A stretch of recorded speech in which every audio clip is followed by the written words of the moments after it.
measure it flat, it contradicts that. I'm spitting flat facts and that. And I know you don't like that. Google Maps is flat, it presents elevation profiles like that. I'm a spitting flat earth king. Sentence has a ring, doing my own thing. If earth was a big roast chicken, factually finger licking chicken. We just got the measurements missing. I'm spitting eggs and begs, begging the question lesson. I've said it before, time after time. I'm the spitting flat earth king of rhyme. Welcome to Flat Earth Debate Live. I'm your host, Nathan Oakley, and if you are new to this channel, or you've not done so already, how dare you, then be sure to subscribe. Hit the bell notification icon and join button if you'd like to become a Nathan Oakley 1980 channel member and keep up to date with the Flat Earth Debate. If you would like to support the channel, there is a super chat that runs alongside each of these shows while they are live. There's also a coffee, Patreon, crypto and thanks button in the info box below the video. Most importantly, if you'd like to join the discussion, simply mute the page you are currently watching, then click the link in the info box below this video to join the panel and express your views on the nature of Earth. If you do join, please don't swear. If you do, you'll be ejected, and if you are, please don't try to rejoin the stream using stock accounts. You'll be warmly welcome back on the next stream. Please also share the show on social media. Sharing the show obviously increases the live audience, but this in turn increases the chances of a more diverse panel, so please share the show on Facebook and X. Now we are joined by Neil, Surf Daddy, Adam, Len, Christian, and a whole bunch of people in the Flipside Discord server. So, welcome one and all. How are you? Hello. Good afternoon. Good morning.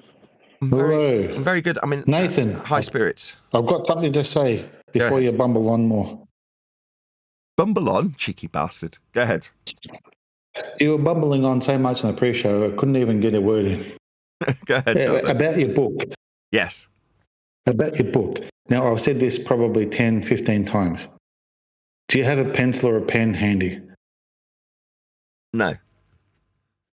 Right. Well, then memorize this. Your ISBN number for your book, you need to make sure your publisher provides you with an ISBN, because in Commonwealth countries such as UK, Northern Ireland, Canada, Australia, we can request that your book be provided in local libraries if you have an ISBN number. I've said this before, so I just want you to make a mental note. Yes, I just wrote it down on a note that my daughter's written to one of her pen friends in America. So she probably won't be very pleased, but at least I've got it written down. ISBN. So, yeah. I will. I'll make sure that happens. I'll speak to the publicist about it. I've recently, in literally the last 24 hours, got in touch and said, look, this book's rattling its way through. We're doing a read-through now of the text, and I'm making very minor alterations to it, so we're on course for a Easter release. So I've made him aware, and yeah, just for the audience's benefit, I mean, that is the case. I mean, I'm really excited. It's old material that I'm hearing read back to me by my wife, and she's formatted it, and it's like chapter 1, chapter 2, chapter 3, where we're at the moment, being read to me of my own book. It's left me lost for words. It's exciting, very, very exciting. Hearing it actually come to fruition and be a thing. So yeah, I mean, as the chapters progress, she says it will get harder in terms of the editorial work. But my intention at the moment, I've said to her, I want us both to be very familiar with the material as a whole. In other words, what we've got now, I've got it physically in my possession in a multiple Word documents. Each chapter's in its own Word document. But you know what I mean? Now that it's actually in my possession to work on with her, we are now doing that and started yesterday. So very exciting times. We'll work our way through literally just reading it without making any changes, which is what we did yesterday up to chapter 3. We'll continue all the way through to chapter 12. There are 24 chapters altogether because there's intermediary chapters with anecdotal information that I've interweaved into what was in existence in recorded format and in formats from previous drafts that I hadn't lost to Thieving Bastards. So all of that's now been collated together by my new editor, Paula, my wife, and things are really swimming along nicely. Yeah, you started the show right when I was giving your wife props. You said that you felt Well, when they hear the show that everybody will put it together, you feel like you had nothing when this whole betrayal happened. Well, props to Paula because she came along at the perfect time, came right alongside you, and moved you along, and now you're going to have a book. Shout out, Paula. You are awesome. Yeah, she is. And she's been working very hard also. Obviously, that all good things come to an end. And for her, it is just a thing to work on. I know it's obviously going to be that a little bit more personal because it's her husband's book. But by the same token, she's just seeing it as a thing to work on. And she is diligently working on it. And I'm very grateful to her for doing so. When you get a chance, read Proverbs 31. You know, when you got time and you're on your own, just pull up Proverbs 31. Nathan, just in relation to the ISBN number, so if you have an allocated ISBN number, then one book will be sent to the British Library. That's what happens by law with ISBN. Sweet. Yes, I will do exactly that. Awesome. So yeah, so that's good news in that regard. Things are moving along nicely. I know it's anticipated greatly by a lot of people, so I'm grateful that that is the case. At least there's been some hype around it as it's gone through all the different revisions and drafts. So it's had time to build up a bit of momentum. So good. I'm glad. Lots of people are asking questions about it.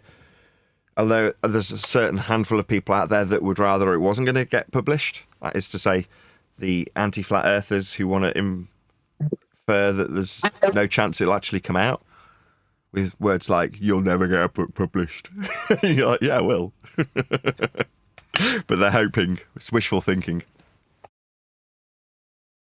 Yeah, your wife's action would be considered a labour of love. Yeah. Well done. I don't know about that. I mean, she's worked hard and I've given her money. So, yeah. Money talks. Hey, Nathan, do this video. No, I'm never doing this video. Here's $100. Let's do the video. Yes, that's true. I mean, I am a total whore when it comes to things like that. You know, you pay me and I'll do it. You do things for money. You earn. Listen, this is what you do for a living. So, hey, money talks, BS walks. That's just the way it is. You said I'd struggle to pull the needle out my arm, right, with flogging microphones, and I haven't bought any in the last 24 hours. So that's something. Yeah, it gets harder as the days go on, Nathan. You'll start feeling a knot in your stomach, and you'll see a thing pass by on your screen, and you'll start sweating. But you'll get through it. Well, that's the thing. I've said this all along. Once it gets to the point that I need to work alongside my wife on the book, I can't sit in front of the iPad scrolling through eBay listings of microphones, looking for somebody who doesn't know much about microphones to buy one off cheap. You know what I mean? There's that opportunity is not there. Now, by chance, the previous day, I ended on a really big high, as in I bought an expensive item that's expensive to me, but compared to its retail price, very, very, very cheap. You know, a couple of £100 rather than £800 in very round numbers. But that purchase was like, I'm glad I've ended on a really high note, like I've bought something really good to end the process with, because I haven't got time to do it now. And I was buying it in a period of time where now, that from today and yesterday forward, I'll be sat with my wife going through the book, making edits, making changes, things like that. Yeah, that's important who you hang out with. So you're hanging around your wife, so that way you're not looking at the computer and that temptation of a Neumann comes flying by. You're doing the right thing. No, You'll feel better in the end. No, I've got enough microphones. I mean, at the end of the process of buying and selling them, I'll have about 40 mics probably, with 35 being on the shelf behind me that I've gone, I'll put that in a box and keep that. That's the 10th microphone I've bought in this period of time, and therefore I'm going to keep that one. It's a really nice one. And then if I need to, if I fall on hard times, I'll put a shop together in an instant, because I've got 30 or 40 mics that are just sat in boxes ready to be sold, or ideally just be kept. That's the only downside that I ever thought when I was watching other people buy and sell. It's like, well, why don't you keep that remember watching the store owner when I was managing the pawnbroker in Leamington. The owner came in and he got the newest phone that had just come out that day. It was something like let's call it an iPhone 8. Yeah. So he's got this iPhone 8 and I'm like, wow, that's really nice. He's like, yeah, definitely. Love it. And then somebody literally in that second said, can I buy it? And he sold it to the person over the other side of the counter, a customer. And I'm like, but now you haven't got the phone. He's like, I can always get another one. I'm like, yeah, but you haven't got it right now to use and have as a phone. He's like, he looked over at the shelf and there's 150 phones there. He's like, I'll just have one of them. Yeah, but it's not the most recent one. You don't get to experience that, that new phone feeling of having the latest and greatest brand new phone, which I like. That's something I'm geeky. I like that kind of thing. And he was just totally nonplussed about it. He's like, I can get another one. Eventually I'm like, but you bought it on a contract. He's like, it doesn't matter. There'll be another iPhone 8 in my life at some stage, I'm sure. Who cares? I'll just sell it. Now, my attitude's always been, well, if you're doing that, if you're coming across things that are really good value and the only thing you see in them is the profit that they can make, then you never actually get to own and experience and enjoy the item. So it's like, sod that. I want to buy a microphone in this case, this is what we're talking about, and say, well, if I ever do need to cover that snare, I've got the mic to do it. Now, I don't own a drum kit. I always use the drum kit example because there's no drums in the house, right? There's other instruments. And I've recorded some of them. But drums, there aren't any. There's no drummers here. My brother's a drummer. And, I've fallen out with him at the moment. But the point is that I'm not in any hurry to go down and record his drums. You know what I mean? I'm not in a band. Neither are my kids. They're not of the right age to do it. But should that time come where I need to point a mic at a snare, I've got that snare mic covered. And I won't have to go out and spend 150 quid on one. I got one for pennies. Not pennies, but you know what I'm getting at, right? Now, it's there for an emergency to flog, but I get to experience, own it, and enjoy it. Maybe I'll make a video about it when it's all done and dusted and you're like, well, how'd you feel with the needle out your arm? I'll be like, no, the needle's right behind me. I've got a whole shelf full of mics. I could just start making videos with them again if I want to. Compare one to another. Why not? I'm a videographer. And that's just something I can use to make videos. And indeed, audio is part of videography. So therefore, great, I've got a whole load of musical mics that can expand my abilities, my skill set, if need be. So if the arse falls out of podcasting about Flat Earth specifically, as I'm hyper-specialised in my subject arena currently, well, I'm not though, am I? Because I've got mic videos, got a whole shorts library of 200-odd mic videos, all unique, because I've got into a position where I've bought and sold 500 of the things, or I will have by the time I've flogged off my stock. So there's an expanse to the skill set that makes me a jack of all trades and a master of none in some respect, but also highly diverse in terms of what I can potentially do. And that's how you end up leaning into different category areas and opening up bridges that you didn't necessarily know were a bridge to be spanned or a river to be spanned. So I try and dissect it into the numbers, which is to say there's going to be one or two people that have come to flat earthing via microphones now because of the hundreds of thousands of views that I've had making microphone videos to flog them on eBay. That means that there's a very, very, very small percentage of those people that will have come to the channel and gone, oh my God, it's flat. Just like I did with Math Powerland. Like there's a very small percentage of people that go from narcissism to flat earth, or subliminal messaging to flat earth. It's a lot more common to go from 9/11 to flat earth, or chemtrails to flat earth, or whatever, moon landing hoax to flat earth. Those things are fairly reasonable to assume are going to happen again and again and again. But there's going to be a very, very, very small number of people out there that go, I found out because I was looking for a microphone. You know what I mean? Isn't that bonkers? Nice. Yeah, I like that. I think it's funky that there's a really bizarre route into flat earthing for some weird individual that's just looking to buy an SM58 or something. Shout out to Jardoos, just gifted 20 memberships to people. Wowza, is there even 20 people in the chat? Yeah, there is. 55 people watching. Good job. That's Thank why you I was very much. able to cut it and say before you start bumbling. Yeah, I was setting up and pressing buttons. We were describing narcissism in the pre-show, and after describing it in accurate detail, Jardo goes, yeah, that sounds like Nathan. Cheeky bastard. That's even better one. I should have said that one instead of the bumbling. Yeah. Jardo got a license. Jardo says, I bought memberships because I'm tired. I think he means I meant to sit the super chat instead of gifted memberships. Thank you very much all the same. Really appreciate the support, Jardo. And the information in terms of ISBN numbers and libraries. You have given it to me previously, and it's relevant now as it's literally pending book, that is. Cool. Very good. Jardo's an OG. He goes way back to the debates. It was on a whole different format. I didn't know that till recently. Yeah. There's a little bit of nostalgia that's on the negative side about the book as well. It's because it's been written several years ago at the start, and obviously it's being ended now. The tone is just a little bit offbeat compared to our modern rhetoric. Now, I have to accept that is always going to be the case, right? We are in a very fluid topic in that regard. So from that point of view, what seems critically important today about Earth being measured flat might get, or more likely than not, will get superseded by something that is seemingly more important down the road. So one day you're talking about the Black Swan and how important it is. The next you're talking about celestial navigation and how important it is. The next you're talking about Aristophanes. Next you're talking about measurements. Next you're talking about whatever it is that comes up next. Post book. So, you know, we're in a fluid discussion.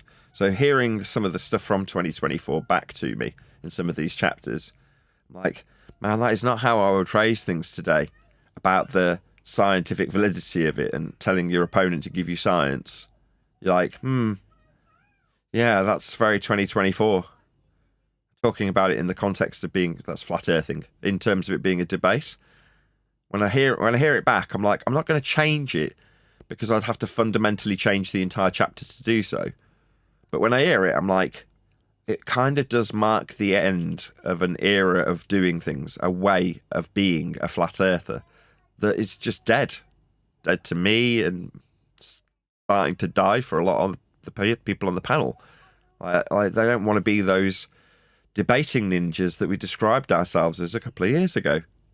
You know, I'd rather be the monk than the ninja now.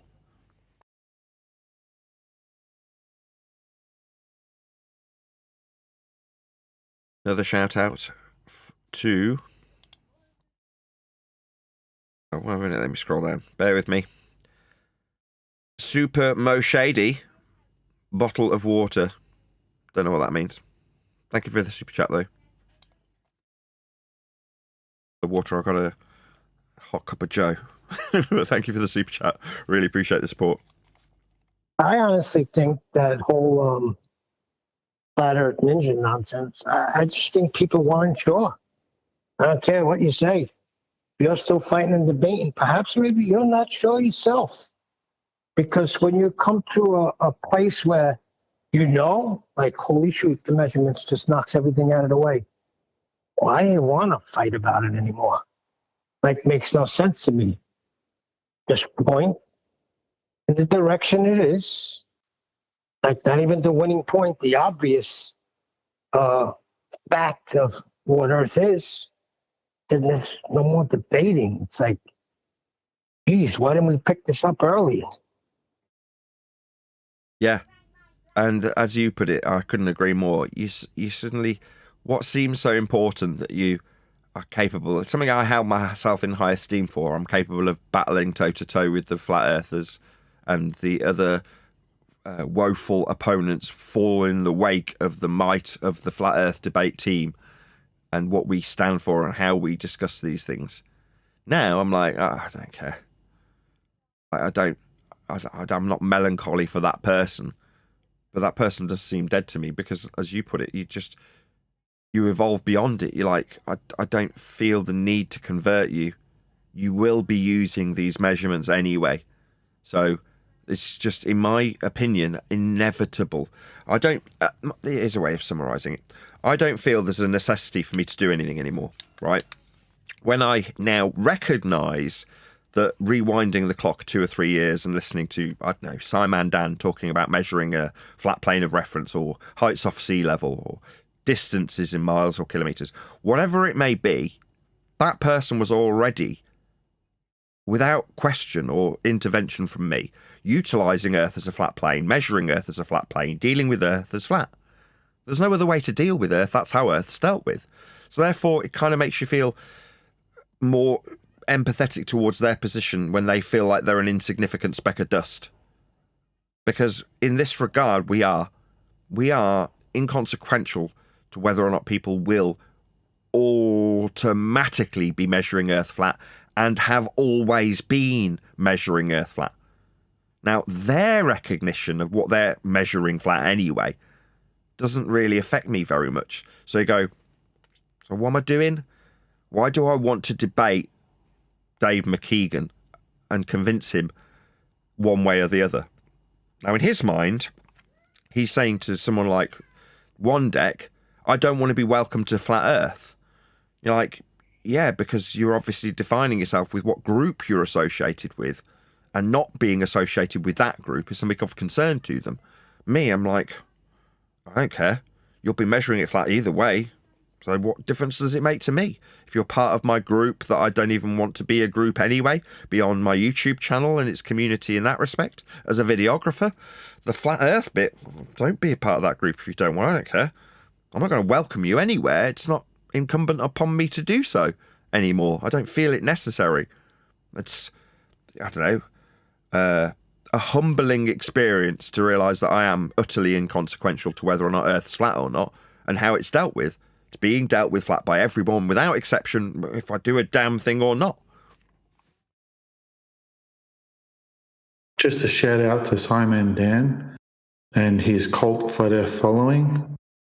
Amazing effort for him to get over 1,000 people all over the plane to locally measure Earth flat.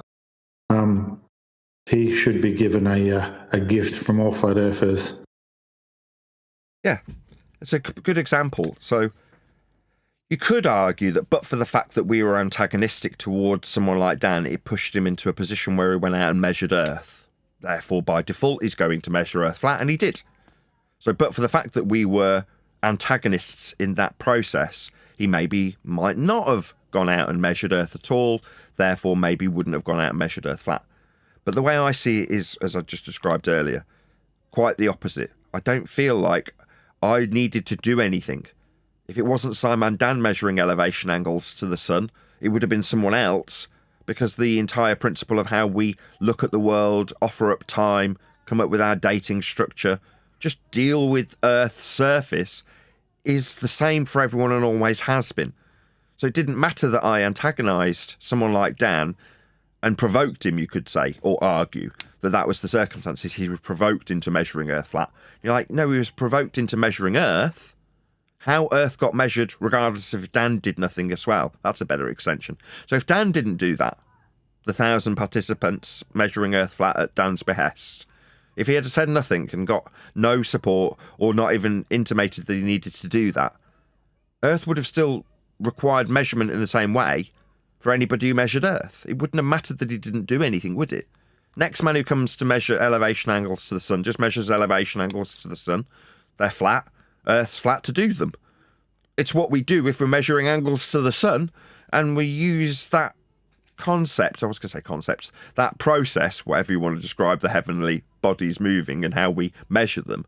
We measure them how we measure them. Doesn't matter if I do anything or Dan doesn't do anything. Furthermore, him doing something wasn't really very useful. I mean, no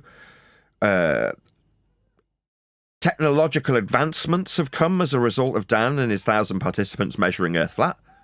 It's not useful. It's not really done anything. It's like me 10 years ago tracking the sun and comparing it to the azimuthal equidistant North Pole centric globe projection known as the As It Is Gleason's map. It didn't really achieve anything. Now, I could have self-professed science and tried to steal a bit of valour and credence to what I was doing, make it more important so I could sniff my own farts a bit more. But ultimately speaking, it didn't really do anything. It didn't advance humanity. It might have woken a few people up to their deception of the globe model not being the actual surface that we measure flat.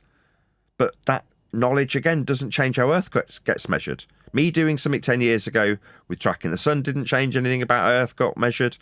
And Dan measuring 1,000 elevation angles to the sun didn't change how Earth gets measured. The fact that he involved himself in Earth measurement is neither here nor there. He is utterly inconsequential to how Earth is measured. And so am I. Yeah, it's called It Is What It Is. Yeah. It is what it is. It's measured how it's measured. From those measurements, you can go to the ends of the Earth, sniffing your own farts, and come up with what's on screen. Extrapolation of a curved surface with respect to the plane you measured flat. You can put that ball into heliocentric motion with the orbital path bifurcating the two inferred hemispherical models sandwiched antipodal. That is fart sniffing territory right there for the guys who created it. Wow, aren't I clever?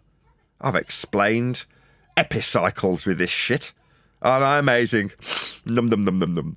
But that's all you're really doing. It's an overabundance of people wanting to sniff their own farts and make themselves feel intellectually superior to the next man. Now, it might have been that the original forefathers of heliocentrism decided that they did actually want to benefit humanity by being able to predict certain paths and cycles of lights, to know when certain dates would coincide with the existence here on the ground of us and our celebrations. That may have been something that was considered useful by the rulers at the time, the church, the Roman Catholic Church specifically. But again, did it change how the sun moved? Did it change the seasons? Did it have any bearing on whether or not the sun was going to come up over the horizon the following day? Or how long it stayed in the sky? No. These things are set by the Creator. We have no influence on them. We are but observers. And how we arbitrarily categorise and define and measure the privileges that we get from the lights in the sky is irrelevant to how they function and what they are doing. Again, we become but specks of dust by comparison. When we're all faded away and 6 feet under, metaphorically, or burnt, whatever your end of life plans may be, the world will still keep ticking along. And anybody who chooses to measure it will still measure it flat. Well, that's a fact. So does it matter? Do you need to convince Dan? He'd eventually have measured it flat anyway if he was that way inclined. Maybe he'd have recognised it beyond his belief in a ball that he was given by the Roman Catholic Church to explain epicycles or whatever it is they were refining at the time, if you pick a certain aspect. It doesn't change how Earth's dealt with. If you have compassion for your fellow man, and you might want to help him along, that he's not just a particle of dust, leftovers from a imploding star, that you are created. And maybe you want to help somebody along. So you explain to them how Earth is measured flat. Now, we're just mere observers, right? We don't know what the sky is. But if I want to know what the stars are. Yes, but if I wanted to actually help somebody, if I dig deep into my empathy, as we've been discussing this subject in the pre-show, it wouldn't be that I'd want to impart on somebody. I'd want to impart the value of now. Who's that psychologist guy that we were covering about a month or two ago? And he's... Alan Watts. Alan Watts, yeah, right. So Alan Watts was explaining that the Enlightenment is realising that there's no race, right? There's no journey to get to an understanding of flat Earth in this example. But there is the experience in the here and now to be enjoyed for what it is, and how precious it is and how short-lived it is. So that would be something that I would feel I could offer someone else in terms of value. Like, just appreciate what you've got right now in this moment. Because that's what it's about. It's not about getting to some perceived destination. Like, if my focus is only on clearing out all these mics behind me, then having them here and now to produce videos with gets lost in that process. And therefore, the experience of life itself gets lost for a destination that's in a concept we've created called time, somewhere over there. It's like, well, what about now? If you don't enjoy this moment right now, and your concern is how everybody's going to be converted to being a flat earther this time next year. You're like, well, then you've lost track of the importance of life itself for a desire in a future context for something that isn't necessarily going to benefit anybody. Like, my life and Dan's life, Simon Dan's life, are not further enriched by tracking the sun. Yeah, we've both done a thing. Now, did Dan enjoy measuring Earth flat 1,000 times and getting all the entries sent to him? I bet he really enjoyed it. And as a videographer, and I'll say this till I'm blue in the face, I applaud him. Now, to produce content, I'm jealous that he can get a better audience than me. Now, that is something to envy as a videographer, because that's ultimately my aim, right? To produce videos, material, rack those numbers up and watch them rolling up. But I'm not doing it so that eventually this channel will have 10 million views at 9 million.2 or whatever it is now. I'm like, yeah, but the video I'm making now, the enjoyment of doing this in this moment, this is ecstasy. This is what it's all about. Having this conversation and inevitably getting interrupted by Neil any moment. That's what it's all about. Yeah, but Nathan, people, this whole heliocentric nonsense that we deal with, it brought people away from God. You can't deny it. I mean, people think that the Big Bang happened, there was no creator involved. So when you got people like Simon and Dan ascribing to this, there's no hope for them. So you want to bring your fellow man, there is a hope. You are created. You just did not poof into existence. Do that. Yeah, flat Earth. Flat Earth has been instrumental. You're a very special snowflake, Dan. Very, very special snowflake. No, I don't want to be special. Go ahead, Jim. Sorry, yeah, I was going to say flat Earth had been instrumental in getting people to recognize God. People have said that, haven't they? They've realized the creator because of it, and their life has changed, and they're enjoying their lives even more. So, yeah, I think it's if you have the opportunity to discuss the flat Earth and get them off the Big Bang and the heliocentric model, well, then that's a good thing. At the end of the day, those of you who are coming into contact with those people, like myself. So yeah, I enjoy all that. I also enjoy the debates as well. Now and again, I might want to do a debate and have a discussion, especially if it's a live stream. It's a chance again to for people who want to know the truth, who are listening to the live streams, to find out. That's it. So it's all good. I see all of that as a positive. I mean, those who have reached in the end of the journey, let's say, for Nathan and that, because his book's coming out now, that's fine. He doesn't want to go down that road. That's okay. Nothing wrong with that at all. Then there are others who want to carry on. Yeah. It's not the end of the journey. It's the end. It's coming to an understanding that there never was an argument.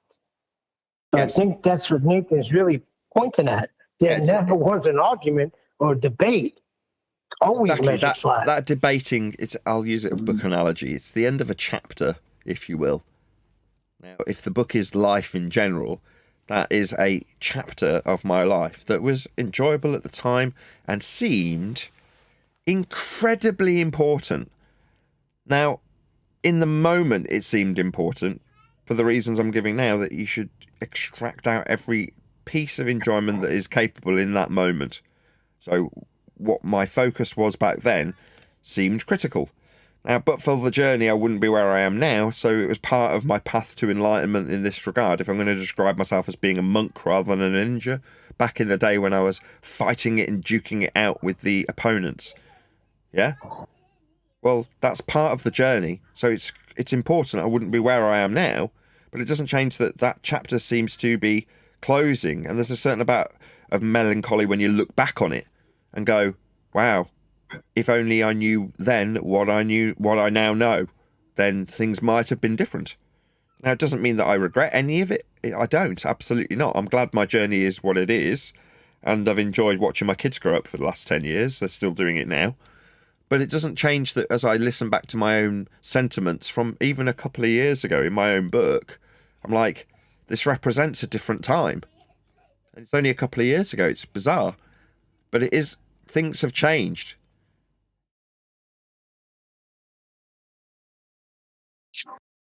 I need to raise a sword, if that's okay. You need to raise a sword? Yeah, in defense of my mum. Okay. For many years, I've heard you use the slight reference of the Roman Catholic Church. Yeah, as in the forefathers of heliocentrism. Go ahead. Yeah. So I wouldn't be me if I didn't defend my mum as a Catholic, raising 10 kids, me being the youngest of those 10 in the Catholic faith. So the problem I have with you consistently using the Roman Catholic genre as a proponent for the heliocentric model is that the church at every point rejected the notion of heliocentrism in the earliest forms that it was presented.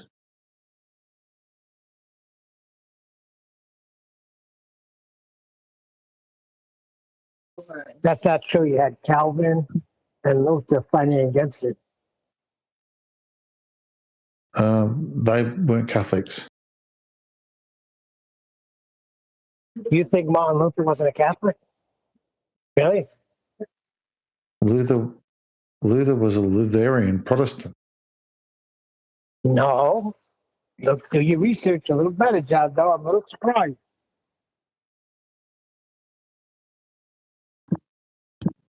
So when we say that the Catholic Church was representative of heliocentrism, how do we define the truth in that statement?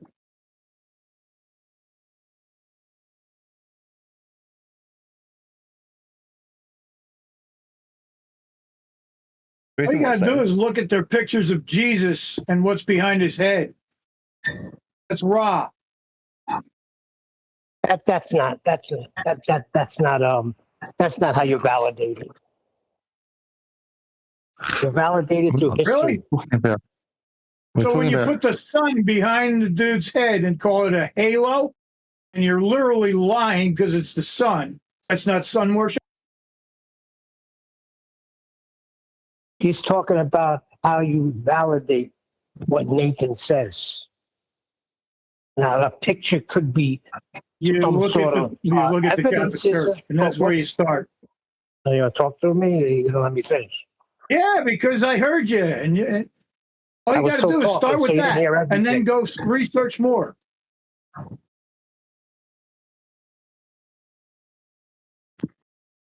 What I'm saying is, your first hint is when you're looking at their churches and their pictures of Jesus, and you see nothing but the sun. That's your first hint.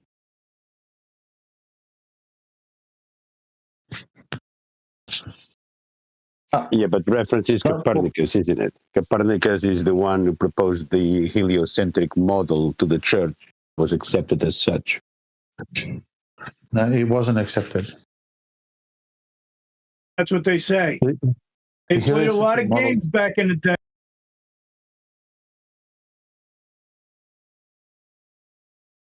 Yeah, I think Copernicus suffered much like, sorry about that.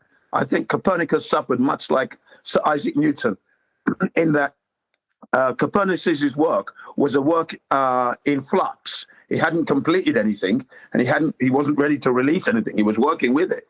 But then, it was ascribed to him after his death. Same with the so-called mass attracting mass theory, where Sir Isaac Newton didn't agree with it, but yet after his death, it's ascribed to him. So let's not forget that small point.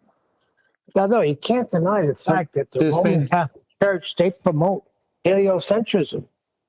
They got solar systems and planets. I went to a Catholic school. I was born and raised Catholic. If you were to, you got to remember them teaching it immediately. No. They would teach you evolution. They would teach you creation. And then the next page, they would teach you evolution. So there's a contradiction. You're all jumping history. What you're doing is jumping history, and you're trying to promote something that has been relatively taught in schools in the modern era. What I'm stating is that originally the church condemned heliocentrism, and it had been declared and defined as contrary to Holy Scripture. And the Pope ordered the text of Galileo and his adjuration to be deleted. It was classed as unscientific and heretical. Originally, that's scientific proof. That's writings which we could, in first-hand, historically define. So what I'm saying is that when we say, or when people say that heliocentrism is a Roman Catholic ideology, it's not. It wasn't originally done that way. It was rejected originally. Okay. Yeah, but then accepted, though. Accepted. But then accepted. Yeah. Then accepted. Spread like And then wildfire. promoted. Yes. See, but hold on. Now do you got to the end. agree? I think I understand what you're trying to say. Rejected. What Yes you're or suggesting no? is the origins, in terms of, if you go through the chronology of why it exists, it's a means to an end in terms of why it's being created by the Roman Catholic Church. It's not being designed as an ideology, whereas as it's progressed and evolved, it's become one. Now, to directly ascribe that to the Roman Catholic Church, you're saying you feel egregious for those reasons. Am I correct in my summary? Yes, because originally it was rejected. I didn't include that bit because that's not necessarily pertinent. Rejected or accepted carte blanche is irrelevant. That's not the overarching purpose of its creation by men of the Roman Catholic Church, right? That's not its intention. So regardless of if it's been rejected or accepted, that weakens your argument. Let's forget you said that. I see your point, yes, and I kind of agree. How it's morphed into what it is now is, let's not kick the can down the road back to the Roman Catholic Church, and this might have to be weaseled in by me in future descriptions because of what you've now laid down. And I do agree with you. Now I've heard your logic. Apart from it wasn't accepted initially. That's not an argument to reject how and why and the wherefores of its creation in the first instance.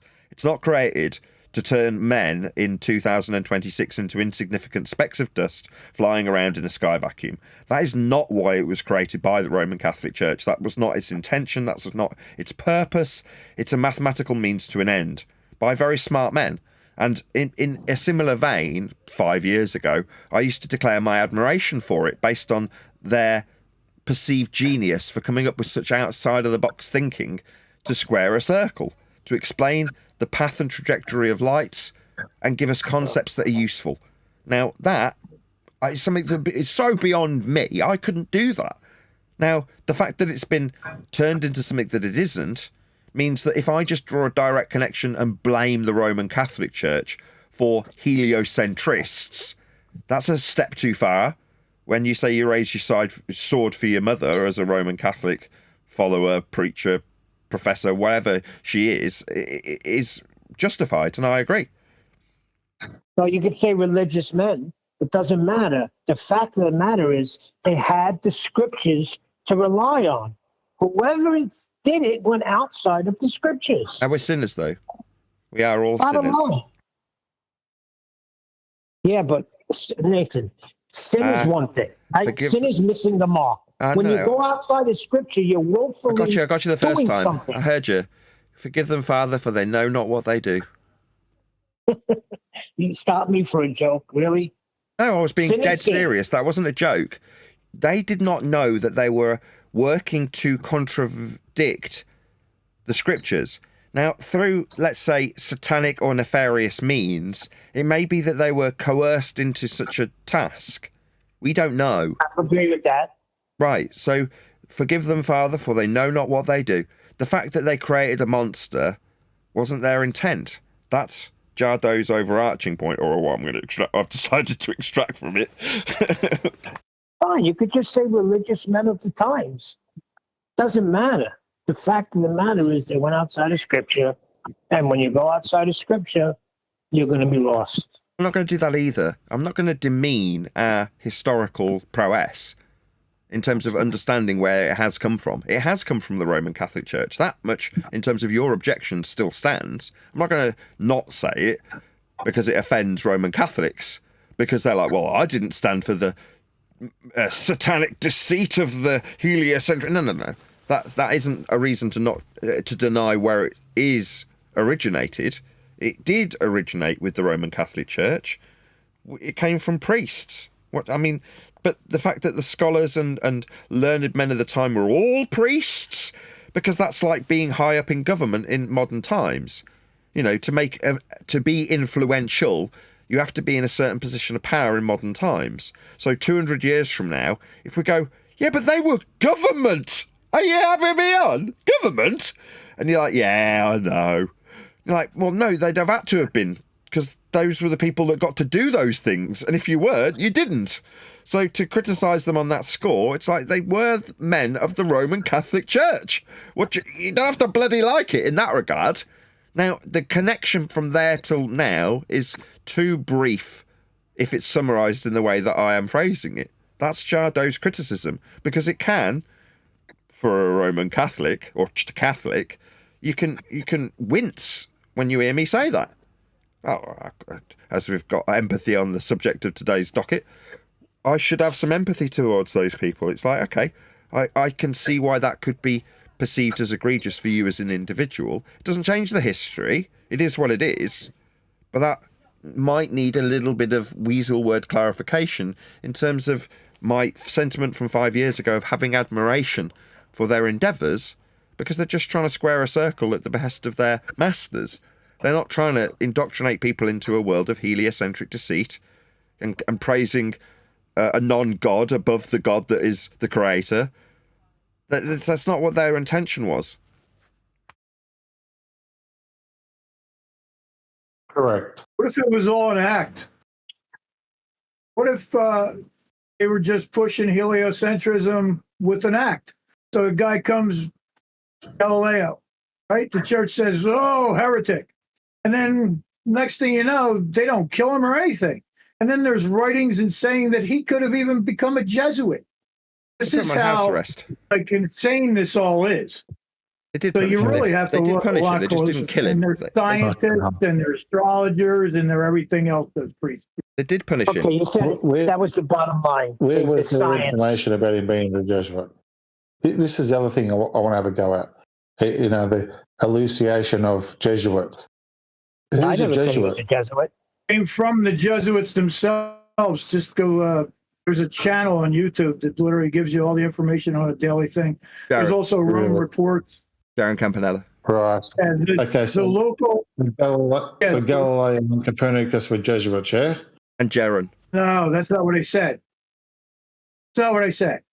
So what I said was later on, not that long ago, actually, a top astronomer. Just don't let me talk at all. Chill. We're talking about the Jesus fucking Christ, dude. Just chill. Hey, don't say that. Why don't you give Jado a chance so he can properly phrase it? Then you can answer him, Jado. I mean, and don't take the Lord's name in vain like that. Yeah, no blasphemy. Just let Jado get to his end of his thought and then respond. Just don't take it so personally. We're talking about the era of the introduction of heliocentrism, which is Galileo. And you jumped to Jesuits. Can you bridge that gap for me? Yeah, I heard you the first time you did that. So, not too long ago, the head astronomer, the Jesuit head astronomer, talked about Galileo. Go look it up. That's not what he's asking you to do. I mean, He's the guy who talked about what I'm saying. So you go hear it out of the man's mouth where I heard it. That way I don't get it wrong because it was quite a while ago. He talks about how he could have been. Look, only Jin gets to reverse the burden and get you to go and get his evidence. Exactly. You have to provide that evidence, Hop. You can't tell him to go and get it. Oh, my God. You know what? Hold on. I'll go fucking get it. Okay, he's going to go and get it. Everyone chill. He's going to go and get it. No worries. Hopefully he'll bridge that gap. I'm intrigued to hear it too, because I draw that connection, and it's loose lips, right? I don't have it. I'm stuttering, because if I was in the position that you're in, Harp, now, I would now struggle, right? I wouldn't even have what you're going to get to lean back on. I'd just be like, I don't know. I just say it. It's just how I understood it to be. I don't know why. I can't give you a citation. So, from that perspective, I'm glad Jardo's asking you and not me. So off you pop. What's your problem? Get on with it. It's the first time I heard that he was a Jesuit. I've never heard that before. Who? Just the connection to any Jesuit. Copernicus or Galileo. So yeah, I've heard it with the Jesuits as well, by the way. So I would have to agree with Hart there. That's who what was I've a heard. Jesuit? Yeah. This is what I'm asking. Who do you define as a Jesuit? We're talking about Jaron. I'm saying.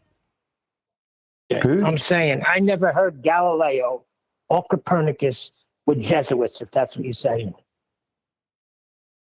Nathan has referred to Copernicus as a Jesuit numerous times. It's Jaron Campanella. Right. And Nathan is speaking the truth there, because Jaron also published material on his channel about the Jesuits, promoting it. Okay, that's what we had. We didn't say it was Galileo or Copernicus, but the Jesuits, yes, definitely heard that for sure. Yeah, but the Jesuits were the ones that were keeping the order, right? They were the ones you had to answer to because they were working under the Pope. Right. It was those Jesuits that promoted and pushed the heliocentric model. Just Jesuits in general. So in terms of it being a Jesuit denomination of education, so in a religious Jesuit school, which is what Jaron attended, so I'm semi-joking, that doesn't make him a Jesuit, but he went to a Jesuit school, they explicitly talked about heliocentrism in their science classes. When you track the origins back, there's a good reason why. Like in England, it would be Roman Catholic, it would be Church of England, whatever the school that you went to, you can trace the origin stories back to and via the Jesuit education system. So that's how we get educated and indoctrinated through it, because the education system is owned by the churches. That's correct. It says right here, Nicholas Copernicus, you all know this, but I'll read it anyway, proposed the heliocentric theory, okay, that's the mistake right there, as a more elegant mathematical solution to planetary motion than Ptolemaic geocentric model. Galileo provided crucial telescopic observations like Jupiter's moons and Venus's phases that strongly supported the Copernican system. Johannes Kepler refined the model by introducing elliptical orbits instead of perfect circles, further improving accuracy. Isaac Newton comes along and provides the physical laws, gravity, that explain why planets orbit the sun, solidifying heliocentrism. Boom. There you go. The four-headed monster right there. Yeah. And every one of them Roman Catholics. Yeah, thank you, Neil. Copernicus's input was in 1543, 843. Sorry, I've got that wrong. 483 years ago, and counting. That's Copernicus's input upon his death. That's when we hear Copernicus and etc. etc. And again, it wasn't he. It was said that he didn't want to release his works because he hadn't finished it yet. Well, that means that was ultimately the thing. A work in progress. It was. Yeah. So that means that the world is not at that stage heliocentric. So therefore, when you put a timeline together, you can say between 500 and 300 years. But in terms of the actual penetration of heliocentrism into society, it's only in the last 300 years that it had its real beginnings.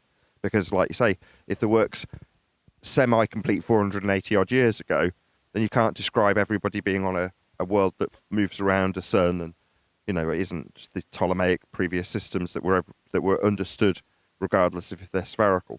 You're heliocentric, that's Earth moving around the sun, helios being the sun, centric being at center, is really only in effect for the last 200 to 300 years. And on yesterday's show, we were talking about the Chinese only really coming to an acceptance of this in the last couple of 100 years, if not less. So their systems have only been adapted, presumably for trade reasons, right? They just want to trade with the Western world. But prior to that, they weren't in the slightest bit interested in heliocentrism. They've got their own systems. Nathan, when was the scientific method developed? Are you familiar with the time frame? No. Okay, so it had to be before this because it's saying that it initiated the scientific revolution. So if the scientific method was developed before this, how did they stray away from it so quickly? To get ascribed to bacon? What's Neil, that? the answer you're looking for is the 17th century. That's when the scientific method was established, let's say, or it began. Okay. Oh, so are you sure about that? I just Googled it. So it's what Google. Yeah, but you got to be careful with Google because I Googled something yesterday about a certain situation that I know what the facts are, and it had it all messed up. Well, So as I like, wasn't oh my alive, goodness, as I wasn't alive then, it's offering up the 17th century, which is what 1600s. Yeah. Yeah, so I would be worried about that because I put into AI something that happened in 1991, and they were totally off base with it. So, like, I really do not trust like AI and all of these. Well, I mean, what date do we have then? Anybody else? Somebody else try and find a better source than what we have currently. Maybe AI or ChatGPT or whatever. For what? Anyway, I mean, what are you trying to reference? Why do you need to? It's not that important where it's come from. Because they're confusing science. I'm saying they're confusing. If they understood what science was, then this whole thing, what do you mean? It started the scientific revolution. You mean it started the pseudo-scientific revolution? Because nothing was science there. It's all observations. I see where you're going. That's a good point. Yeah, absolutely.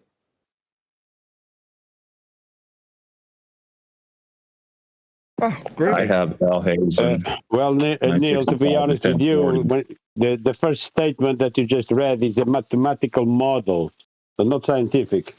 Mathematics. Exactly. And again, this was to prove pretty much that you could model both ways, stationary or not. So either the Earth is spinning or the stars are spinning. No, that comparison faded away with heliocentrism. So you're talking about the Ptolemaic system can be worked in either fashion, right? With us spinning or the stars spinning around us. But the moment you transition into a heliocentric motion to explain epicycles, then you remove the ability to have it described in that way, because you're automatically on a plane moving around the sun, as in heliocentric, sun at center.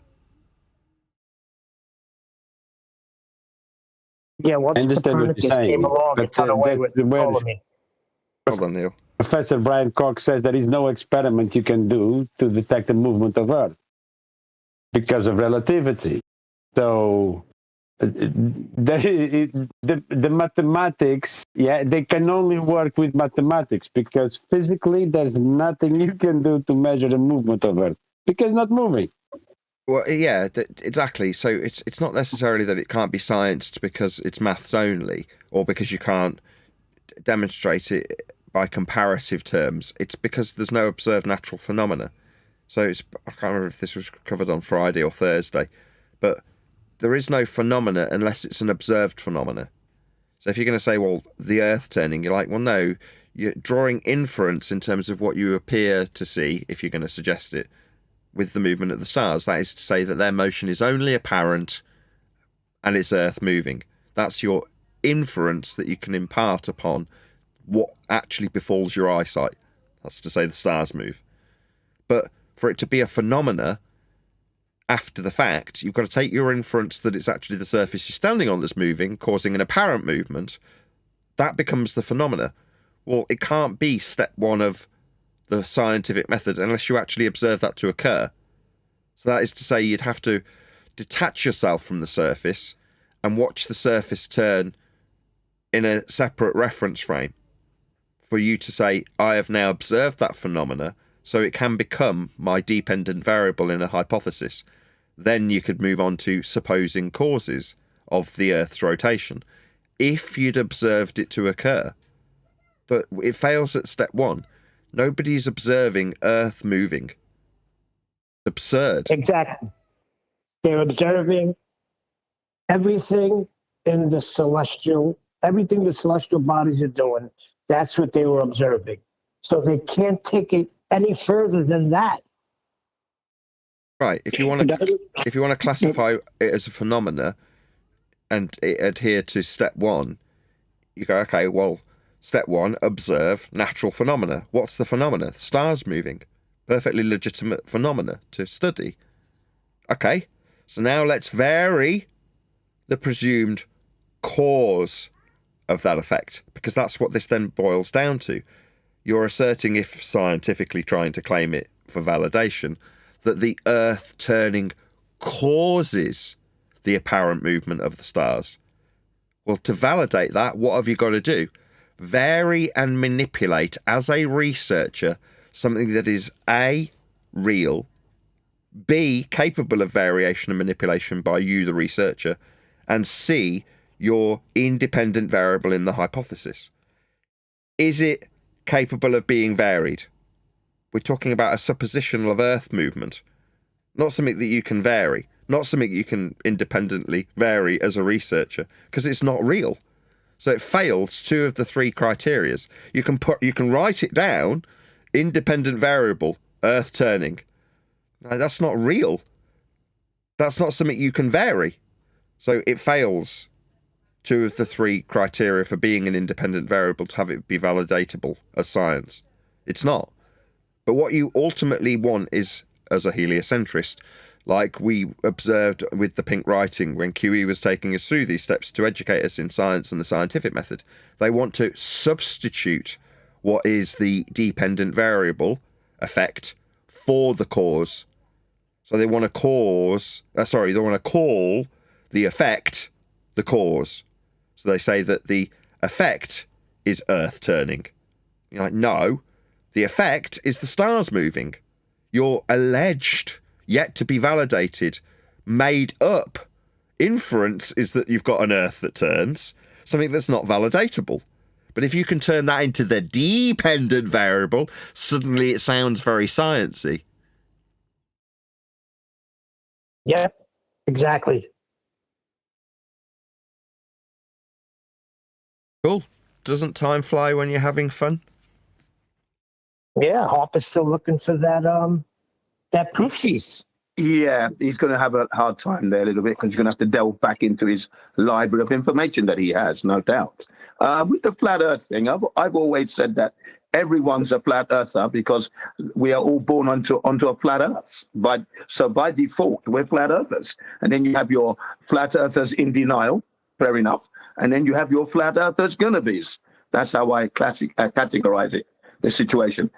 In many of our discussion with the Globers, back in the day, and even today still I say that.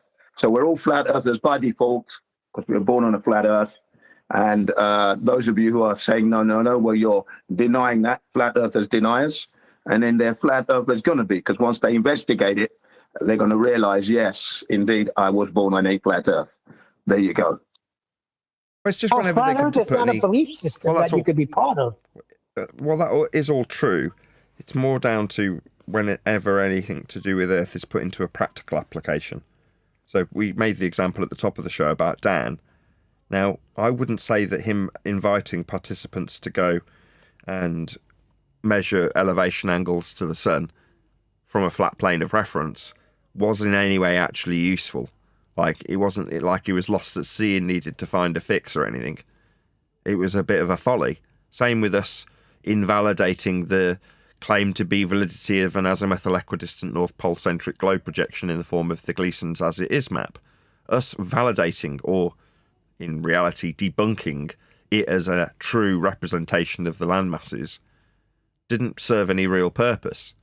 It showed us that the map isn't 100% accurate, that the land isn't directly under the sun where it says it is. Okay, so it's wrong. Okay, so the Gleason's map is not the map of the world. Okay, that's useful, I guess. Likewise, measuring elevation angles, you can't really call it useful, but it doesn't it didn't change that we're measuring, in the case of me with tracking the sun, solar zenith.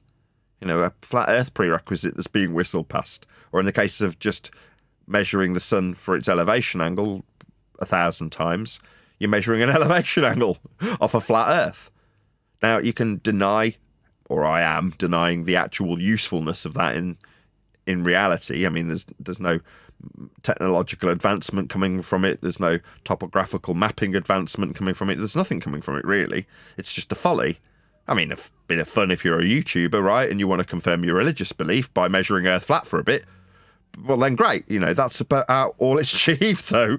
My point being, if I could get there, that Earth still measured flat for that dude. So it doesn't matter that, as you put it, we're born into a flat Earth. That is true.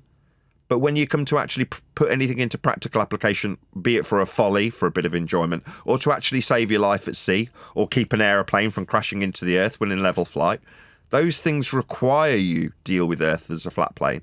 Now, some people might go their whole life without actually having to deal with an Earth measurement ever. So it's inconsequential. They can hold on to their belief without ever being put into a state of cognitive dissonance, potentially.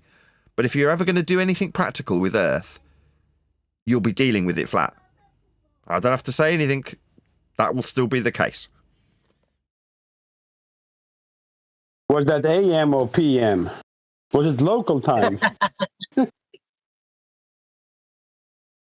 And you wouldn't be wrong in making that statement, Nathan. You're 100% correct.